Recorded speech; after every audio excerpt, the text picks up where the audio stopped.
오늘 말씀의 제목을 한번 우리 같이 따라하겠습니다. 하나님만 의지하라. 여기 분들은 다, 여기 앉아 계신 분들은 하나님을 사랑하고 하나님을 의지하는 분들인 줄 압니다. 그러나 오늘 말씀의 제목은 하나님만 의지하라는 것입니다. 사도행전 7장에 보면은 모세의 생애를 스데반은 설교하면서 세 등분으로 나누어서 설명하고 있습니다.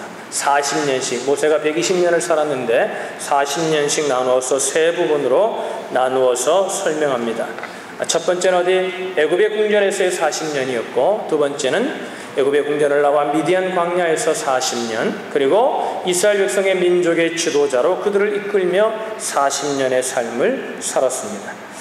우리가 그 삶을 우리는 너무나 많은 분들이 알고 있습니다. 모세의 전 생애를 성경에서 보면은 우리가 깨닫게 되는 사실이 하나인데, 그것은 뭐냐면 모세의 삶이 하나님의 인도하심 가운데 있었다는 사실입니다. 하나님의 계획과 의도 속에 늘 그의 삶이 인도되고 있었다는 거죠. 하나님이 그를 로봇처럼 움직였다는 의미가 아니라 그의 삶이, 그가 자유롭게 결정하는 삶 속에서 늘 하나님이 보이지 않는 손길이 되셔서 그의 삶을 자연스럽게 하나님의 길로 인도하셨음을 우리는 모세의 삶을 공부하면서 보게 됩니다.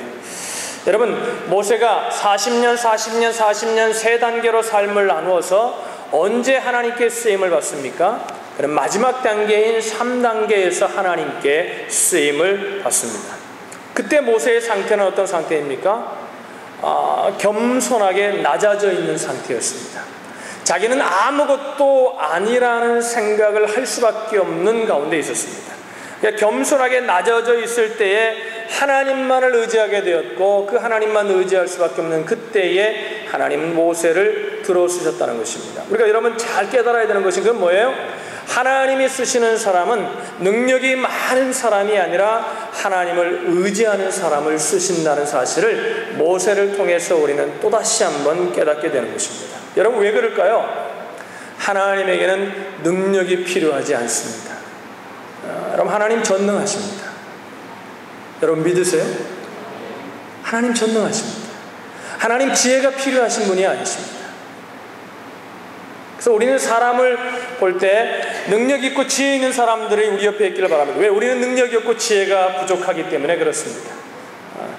여러분, 그래서 대부분 남편들보다 아내가 지혜가 많습니다. 그죠? 전혀 아내들은 가만히 맞다는 눈치고 남자들은 아니라는 눈치가 있는 것 같습니다. 여러분, 여자들이 더 지혜로운 것 같습니다.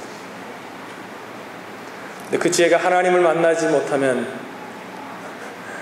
이상하게 쓰이기도 하지만, 하나님을 만나면 그 지혜가 얼마나 아름답게 쓰이는지 모릅니다. 저희 아내를 보시면 압니다. 전혀 지혜롭지 않은가 봐요. 회개하셔야 되겠어요. 여러분, 스스로 강할 때가 아니라 자신이 부족하다고 생각할 때 하나님이 그를 쓰셨다는 것이에요. 모든 것을 내가 할 수 있다, 난 정말 할 수 있어 생각했을 때 하나님은 그를 쓰지 않으셨습니다. 나는 할 수 없어, 그래서 내가 의지할 분은 주님밖에 없어, 이런 생각을 가질 때에 하나님은 그를 쓰셨다는 거죠. D.L. 무디는 그가 모세의 삶을 정리하면서 세 가지 단어로 정리했습니다. 하나는 something이라는 단어이고, 하나는 nothing, 하나는 everything이라는 단어를 썼습니다. 모세가 애굽의 궁전에 40년 동안 있을 동안 그 애굽의 그 엄청난 교육을 받으면서 바로의 공주로 자라면서 그는 나는 뭔가 할 수 있는, 내가 something, 뭔가 대단한 사람이라는 생각을 가졌을 때가 있었고, 그가 애굽의 궁전을 떠나서 미디안 광야의 삶을 살 때 nothing, 나는 아무것도 아니라고 생각할 때가 있었다는 것입니다. 근데 하나님이 nothing, 내가 아무것도 아닙니다고 생각했을 때 하나님은 그를 들어 쓰셔서 everything을 할 수 있는, 모든 것을 할 수 있는 삶으로 그를 축복하셨다. 그래서 그의 삶 속에 능력은 하나님이었다. D.L. 무디는 이렇게 우리에게 말하고 있습니다. 여러분, 여기는 믿음이 계신 분들이 있지만 또 아직까지 예수 그리스도를 만나지 못한 분들이 혹시나 있는지 모르겠습니다. 여러분, 예수를 만나지 못해도 우리의 인생을 우리가 깊이 생각해보고 깊이 고민해보면은 여러분, 한 가지 사실을 깨닫습니다. 내가 열심히 내 힘으로 살아와서 여기까지 온 것 같지만 뭔가 보이지 않는 힘이 내 가운데, 내 삶 가운데 있었다는 사실. 그래서 세상의 사람들은 그것을 우연이라고도 얘기하고 운이었다고 얘기하기도 하죠. 여러분, 제가 옛날에 한 번 더 소개했는데 힐링 캠프에 제가 박진영 오늘 설교를 준비하면서 이분의 얘기가 우리와 참 믿지 않는 분이지만 참 맞는 것 같다, 이런 생각이 들어서 우리 박진영의 영상을 좀 하나 보도록 하겠습니다. 힐링 캠프를 보신 분들도 계시지만 안 보신 분들이 계시니까 그분들을 위해서 한번 우리 영상을 좀 보도록 하겠습니다. 이분의 삶에 제가 다 이분의 말에 다 동의하지 않습니다. 근데 중요한 것은 무엇이냐면 예수를 믿지 않음에도 불구하고 자기의 삶을 깊이 고민하고 생각하는 가운데 뭐예요? 처음에 자기의 목표가 있었대요. 돈을 얼마만큼 버는 거예요. 돈을 벌었어요. 그러고 나니까 그걸로 끝날 줄 알았던데, 왜? 그 정도의 돈을 벌면 자기가 마음대로 하면서 자유롭게 살면 행복할 줄 알았는데 행복하지 않더라는 거예요. 그래서 명예를 얻어야 되는구나. 그래서 여러분, 명예를 또 얻습니다. 자기가 만든 노래가 빌보드 차트에 올라요. 그렇죠? 한국인은 처음에. 그래서 명예를 얻습니다. 근데 그걸로도 만족이 되지 않는 거예요. 그래서 나중에 한 게 뭐예요? 그래서 좀 자선을 하면서 살면 되겠구나. 자선을 하면서 살았다는 거예요. 그러니까 처음에 기쁘더래요. 근데 그것도 다가 아니더래요. 뭔가 보이지 않는 존재가 있구나. 그래서 여러분, 굉장히 바쁜 사람이에요. 보면은 그 얘기하는데 보면 보여주는데 자기 차가 있더라고요. 얼마나 그냥 길거리에 가면서도 거기서 작곡하고 해요. 이 사람 프로듀싱하고. 근데 일주일에 하루의 시간을 쪼개서 완전히 그 하루를 비워서 뭐 하냐면, 그분이 누군가를 찾는다 그래서 그게 부다일 수도 있고 하나님일 수도 있고 마음에 들을 수 있고 있다는 거죠. 자기가 nothing이라는 걸 깨달았다는 거예요. 내가 한 건 아무것도 없구나. 여러분, 우리가 예수를 믿으면서 우리가 너무나 쉽게 그냥 예수를 믿는 경우가 참 많은 것 같습니다.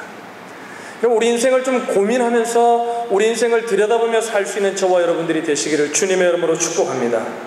여러분, 고린도후서 4장 7절에 보면 이런 말씀이 있어요. 우리가 이 보배를 질그릇에 가졌으니 우리가 뭐라는 거에 따라서 나는 질그릇이다. 옆에 사람에게 얘기합시다. 당신은 질그릇입니다.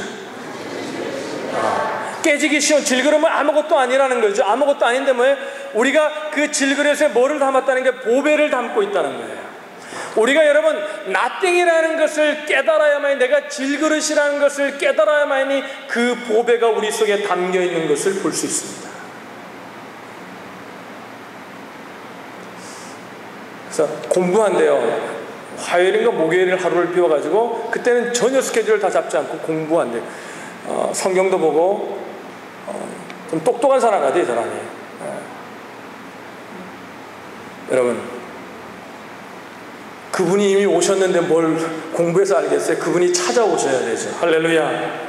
우리 가운데 찾아오셔야 돼요. 그 보배를 가진, 그 보배를 질그릇에 가진, 그래서 이는 능력의 심이 큰 것이 하나님께 있고 우리에게 있지 아니함을 알게 하려 함이라. 그러니까 성경은 우리가 질그릇인데 우리 속에 보배가 있으므로 그 보배가 능력이라는 거죠. 할렐루야. 그러니까 여러분, 성화가 무엇인가? sanctification, 우리가 성화, 거룩해지는 것이 무엇인가? 그 시작이 무엇인가 하면 자기 자신이 질그릇인 것을 깨달아야만이 거룩할 수 있는 거예요. 그래야 그분을 의지하게 되는 거거든요. 내가 아무것도 아니라는 사실을 깨달아야만이 우리가 주님을 바라보게 되는 것입니다. 결국 능력의 원천은 우리가 얼마나 하나님을 의지하느냐에 달려있다는 사실을 깨닫는 거죠. 그러니까 능력이란 어떻게 우리가 하나님의 능력을 덧입는가, 이것이 어떻게 받아서 사용하는가, 이것에 달려있다는 것입니다. 여러분, 모세는 적대적인 환경 속에서 태어났습니다. 역사가들은 그때의 애굽의 왕이 아멘호테 1세거나 투트모세 1세 중에 한 명일 거라고 얘기합니다. 그때 요셉을 알지 못하는 애굽의 왕이 히브리 사람들을 엄청나게 핍박하면서 그들을 짓누릅니다. 그러다가 결국은 모든 남자 유아 아이들을 살해하라는 칙령을 내려요. 그러니까 유아 살해의 공포에 떨던 시대 속에 이 사랑하는 모세는 태어나게 된 것입니다. 여러분, 공포 시대에 죽느냐 사느냐가 자기 손에 달려있지 않고 걸리면 죽는 거예요. 그 어려운 시대 속에 모세는 태어났다는 거죠. 우리가 성경도 그렇고 우리가 또 하나님이 쓰셨던 사람들의 그 전기를 읽어보면서 깨닫는 것이 뭐냐면, 하나님께 쓰임받은 많은 종들이 대부분이, 전부 그런 건 아니지만 원만한 환경에서 나고 자란 분들이 적다는 것입니다. 어려운 환경 속에 있었다는 거예요. 인생의 삶 가운데 어떤 질병에 들거나 아니면 어려운 환경 가운데, 가정 가운데 태어나거나 어려운 관계 속에 있든거나, 그 어려움 속에서 그 믿음의 형제들, 믿음의 자매들이 하나님의 영광을 덧입는 것을 우리는 보게 됩니다. 때로는 원망스러운 아버지가 있을 수도 있고, 미운 형제, 야속한 어머니, 버려졌다고 느껴지는 이 모든 상황을 어떻게 그들이 감내하며 승리하는가? 당연히 무너질 수밖에 없는 이 환경 속에서 그들이 어떻게 승리했는가? 그것은 바로 하나님이 함께 하시면 그 상황을 이길 수 있다는 사실을 깨달음으로 그들은 이겨났다는 것입니다. 여러분, 어떤 책 제목에 보니까 가문을 일으켜라, 이런 제목이 있더라고요. 여러분 가정이 주의 말씀 안에 일어나기를 주의 이름으로 축원합니다. 그러려면 어떻게 돼요? 여러분들이 하나님을 바라봐야 돼요. 하나님을 의지해야 한다는 거죠. 험난한 환경 속에서 모세가 일어날 수 있었던 이유는 무엇입니까? 짧은 시간이었지만 어릴 때 어머니 요게벳의 품에서 자라면서 하나님의 말씀 가운데 자랄 수 있었다는 것입니다. 오늘 아침에 제가 일부 예배 때 설교할 때 우리 선생님들에게 그런 얘기를 했습니다. 당신들이 가르치고 있는 영혼들이 그렇게 귀하다. 어릴 때 말씀을 잘 심어주면 왜 허탄한 길로 가지 않죠. 히브리서 11장 24절로 26절에 보면, 믿음으로 모세는 장성하여 바로의 공주의 아들이라 칭함을 거절하고 도리어 하나님의 백성과 함께 고난받기를 잠시 죄악의 낙을 누리는 것보다 더 좋아했다 그랬습니다. 성경이 이렇게 말합니다. 잠언의 22장 6절에 마땅히 행할 길을 아이에게 가르치라. 그리하면 늙어도 그것을 떠나지 아니하리라. 마땅히 행할 길을 아이에게 가르치라. 그리하면 늙어도 그것을 떠나지 아니하리라. 저절로 아는 경우는 없어요. 따라합시다. 저절로 아는 경우는 없다. 가르쳐야 한다. 여러분, 은혜가, 하나님의 은혜를 저절로 알지 못해요. 하나님의 은혜를 전해야, 그죠? 가르쳐야 그가 하나님의 은혜를 우리가 경험할 수 있죠. 은혜는 가정의 상처를 뛰어넘는 능력을 공급했고, 모세는 하나님께 쓰임받을 수 있었습니다. 모세의 어머니 요게벳을 우리가 보면, 오늘 본문 속에 보면은 요게벳은 자신의 힘으로 아이를 감추고 길러보려고 아주 힘을 씁니다. 그러나 어느 순간에 되자 도저히 이제 자기 힘으로는 아이를 숨길 수 없고 기를 수 없다는 사실을 깨달아요. 그때 어떻게 합니까? 하나님께 그 아이를 맡겨드립니다. 그래서 갈상자를 만들어가지고 막 역청을 치라고, 그죠? 그리고 뭐예요? 띄워서 보내죠. 근데 그냥 보내는 것이 아니라 뭐예요? 그때 누구를 보내요? 모세의 누이인 미리암을 보냅니다. 그리고 지켜보게 해요. 그리고 바로의 공주가 갈상자를 보고 열어보니까 뭐 있어요? 아기가 있습니다. 아기가 웁니다. 그러니까 갑자기 불쌍히 여기는 사랑의 마음, 모성애가 발동했던 것 같아요. 오늘 본문에 보면 그를 돌보게 되고, 그게 뭐예요? 그때 옆에 미리암이 있었잖아요. 젖먹이는 애가 필요하니까, 그래서 자기의 어머니를 젖먹이로, 유모로 소개합니다. 그럼 뭐예요? 하나님께 맡기는 믿음을 가졌는데 뭐예요? 그는 자기 힘으로 할 수 있는 일은 최선을 다해서 했다는 거예요. 여러분, 하나님께 맡기는 걸 이렇게 오해하는 분들이 있어요. 아무것도 하지 않는 것으로 생각해요. 계획도 하지 않고 제가 할 수 있는 하려면 그냥 가만히 기다리는 게 하나님께 맡기는 것이다. 여러분, 그렇지 않습니다. 한번 따라할까요? 욕심이 없는 것과 의욕이 없는 것은 다르다. 여러분, 하나님께 맡기는 사람들은 자기의 욕심을 절제해야 됩니다. 믿으시면 아멘. 그러나 의욕이 없어서는 안 돼요. 자기가 할 수 있는 일은 최선을 다해서 해야 돼요. 우리 교회가 지금 이제 교회를 지어가는데 여러 가지 많은 어려움들이 우리가 지어가면서 있을 수 있습니다. 그때 어떻게 해야 돼요? 우리가 할 수 있는 일은 열심히 해. 계획도 세우고 열심히 우리가 할 수 있는 일을 가지고 열심히 사람들도 만나고 열심히 해야 됩니다. 그러나 뭐 할 수 없는 일은 어떻게 해야 돼요? 그건 하나님께 맡겨드려야 되는 일이에요. 우리가 처음에 교회를 지으려고 할 때 처음에 우리가 생각했던 예산은요 50만 불. 그것도 우리에겐 그때 컸었어요. 그래서 여러분, 처음에 우리가 뭘 보냐면 땅을 보러 다녀요. 땅 봤죠? 지금 제1선교감리교회가 예배를 드리고 있는 그 뒤에 지금은 집이 들어왔지만 그때 땅이 있었어요. 우리 가서 기도도 했어요. 땅 보고 땅 달라고 하나님. 그래서 만났더니요, 그 땅을 가지고 있는 주인이 부자예요. 땅 팔 마음이 없어요. 땅을 못 샀죠. 그러고 나니까 하나님이 교회에서 살 수 있는 터를 보여주시더라고요. 여러분 오래되신 분들은 아는데 교회를 살려고 그랬어요. 그래서 잘 진행이 됐어요. 기도도 많이 하고 진행해가지고 클로징 하려고 딱 해가지고 이제 은행에다가 이제 우리가 이제 사인만 끝나는 줄 알았더니 은행의 변호사가 조사해 보니까 그 교회가 있던 터에 옛날에 주유소가 있었어요. 가스스테이션이 있었어요. 그래서 환경 오염 테스트를 해야 된다는 거예요. 해보니까 그 교회에 베이스먼이 있는 그 교회 터가 있는 데가 오염돼 있어요. 그걸 다 털어내야 된다는 거예요. 그 돈이 100만 불이 들어가면 아무도 후노. 그래서 누가 할 거냐? 그 교회에서 해줬으면 우리가 하겠죠. 근데 그 교회가 몇십만 불 주고 한 6, 70만 불 주고 파는데 어떻게 하겠어요? 그래서 또 하나님 앞에 우리가 최선을 다했지만 이게 길이 아닌가 보다. 또 기다렸죠. 하나님이 어떻게 하셨어요? 지난 우리의 기공신 예배 때 데이비 윌리엄 목사님이 설교할 때 여러분 말씀하신 거 드렸죠? 오늘 그분이 가끔 우리 교회 오시잖아요. 와가지고 전신 같이 먹다가 둘이 앉아가지고 먹다가 얘기하다가, 야, 그 피나클 로드에 교회가 하나 있는데 그 땅이 넓고 그 교회가 10년 넘도록 교인이 15명, 20명밖에 내려지 않고 계속해서 그 상태에 머물러 있는데, 야, 뭘 지으면 어떡하냐? 그 땅도 있는데 그렇게 지으면 되지 않냐? 그 기도해보자. 그래서 여러분 그 교회가 우리가 지금 짓게 된 거예요. 할렐루야. 그럼 하나님이 우리는 생각하잖아요. 그동안 헛고생했구나. 가만히 앉아 있었으면은 하나님이 그냥 그때 요거 줄 때까지 기다렸으면. 여러분, 하나님 그렇게 가만히 있는다고 주시는 분이 아니라 우리가 해야 될 바를 할 때 하나님이 한 걸음 한 걸음 인도하시는 분임을 믿으시길 바랍니다. 여러분, 어머니 요게벳은 자기가 할 수 있는 힘을 최선을 다해서 역청도 바르고 갈상자를 만들고 자기의 딸인 모세의 누이인 미디암까지 보내서 포기했어요. 역사가들에 의하면 그 당시 애굽의 바로의 공주의 바로의 딸인 공주가 아기를 갖지 못했다는 그런 역사가들의 얘기가 있습니다. 아마 그 모성애를 자극하고 싶은 마음이 있을지도 모르겠죠. 여러분, 욕심이 없는 것과 의욕이 없는 것은 다르다는 사실을 기억하십시오. 가만히 아무것도 안 하고 기다린다고 해서 하나님이 역사하지 않습니다. 우리가 해야 될 바를 할 수 있는 저와 여러분들이 되시기를 주님의 이름으로 축원합니다.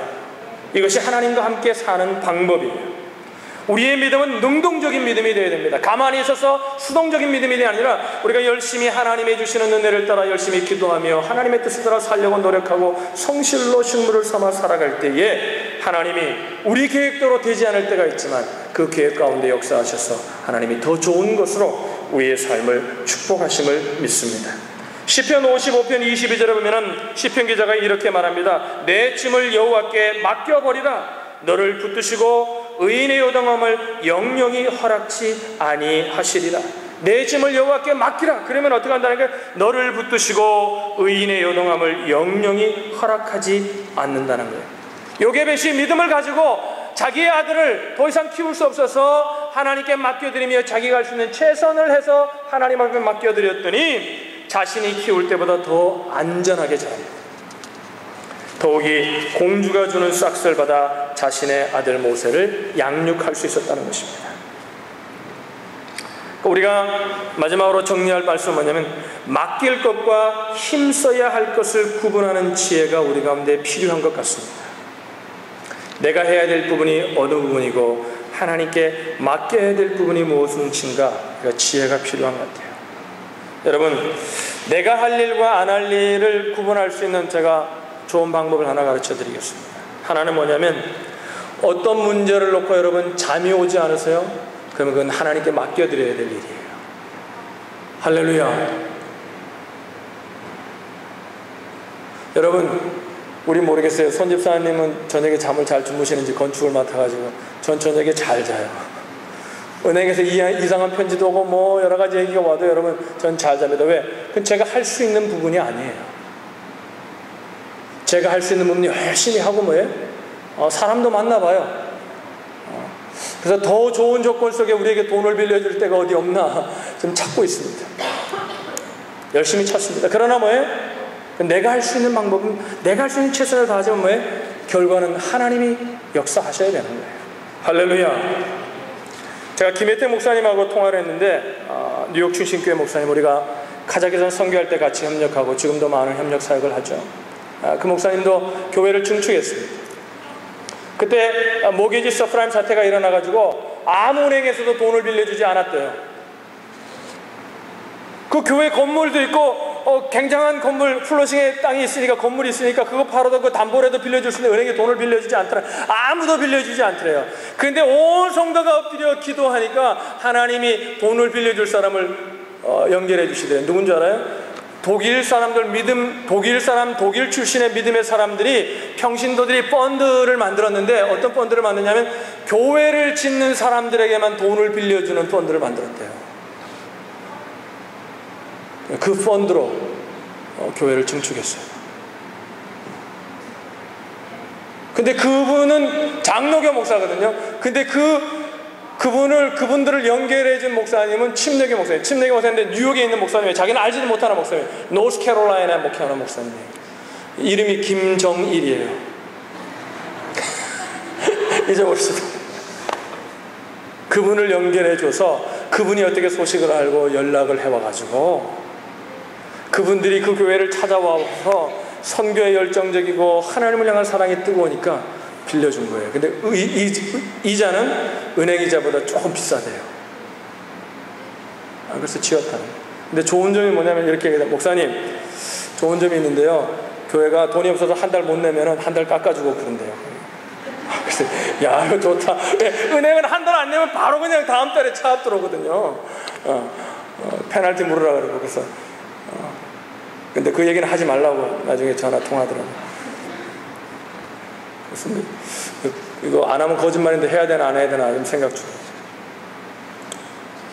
여러분, 힘쓸 일과 하나님께 맡길 일을 구분할 수 있는 저와 여러분들이 되시기를 바랍니다. 하나님께 맡기는 것이 굉장히 부자연스럽다고 생각하는 분들이 있습니다. 여러분, 하나님께 맡길 때 그 속에 자유함이 있습니다. 할렐루야. 엄청난 자유함이 있어요.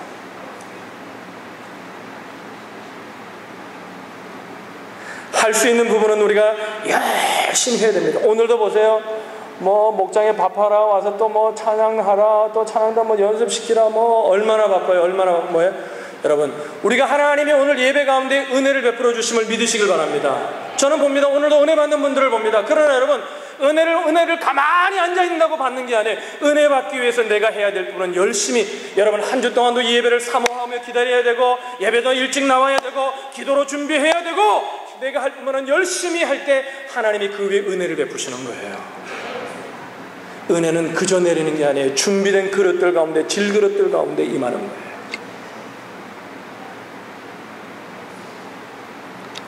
내 짐을 여호와께 맡겨버리라.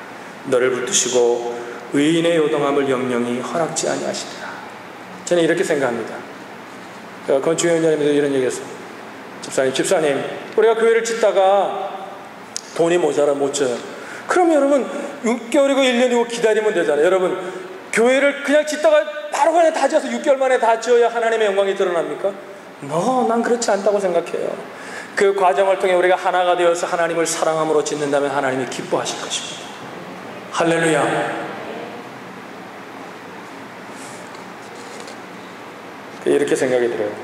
어떤 데 이런 생각이 들더라고요. 그 짓는 돈을 누가 내야 돼요?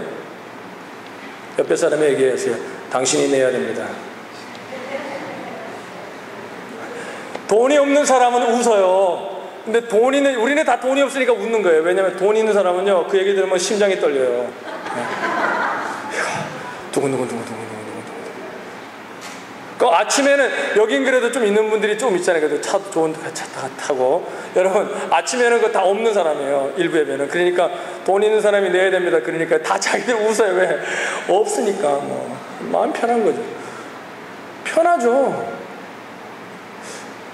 얼굴이 이그러지는 분 없죠. 그분 돈 있는 분이에요. 숨겨놓은 돈 있어요. 하나님이 이제 계속해서 감동을 줍니다. 야, 내라. 그러면 이제 힘들어져요, 예배가. 얘네들은 웃잖아요. 왜? 낼 게 없으니까. 우리 낼 게 있는 학생이 있었잖아요. 우리. 그래가지고 걔가 졸업하고 갈 때 건축하라고 자기 차 팔아가지고 건축원금하고 갔잖아요. 자기 아버지 건데. 근데 아버지께 이렇게 얘기했대요. 그래서 내가 그랬거든요. 야, 너네 아버지가 사준 건데 네 마음대로 해도 되냐니까 그 친구가 참 믿음의 형제. 아버지께 이렇게 편지를 썼던 아버지, 감동이라 내가 이게 하고 싶은데 내가 나중에 직장 잡아 돈 벌면 아버지 갚아드리겠습니다. 그리고 하고 갔어요. 여러분, 그러니 이 건축이 하나님이 기뻐하시지 않겠습니까? 할렐루야. 우리가 돈이 있어서 낸 사람 없어요. 여러분, 건축은 돈으로 하는 게 아닙니다. 하나님을 의지함으로 하는 것임을 믿으시길 바랍니다. 내 짐을 여호와께 맡겨버리라. 너를 붙드시고 의인의 요동함을 영영히 허락지 아니하시리라. 사랑하는 우리 온누리 형제자매 여러분, 여러분의 삶을 주님 앞에 맡겨드리십시오. 하나님이 우리를 부끄럽지 않게 해 주실 것입니다. 기도하겠습니다.